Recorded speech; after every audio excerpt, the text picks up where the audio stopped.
എന്തുവാ? പൈസയൊക്കെ ഞാൻ ഒപ്പിച്ചിട്ടുണ്ടടാ.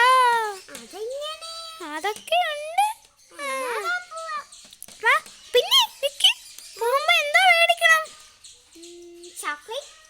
ചോക്ലേറ്റ് ഇന്നും മടുത്ത് നമുക്കൊരു സിപ്പ് പഠിച്ചാലോ? നമുക്ക് നടക്കാം.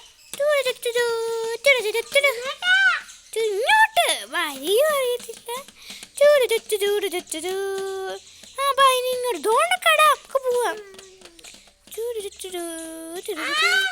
അയ്യോ എന്താ പറ്റി?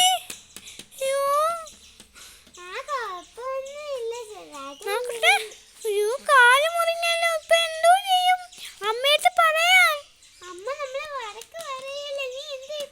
വേണ്ട, പോയി പറയാം. എന്നാ ശരി, നമുക്ക് വീട്ടിൽ പോവാം. കടയിൽ പോണ്ടവാ. വേണ്ട, നിന്നെ ഞാൻ തള്ളിയിടുവേ. പോവാം.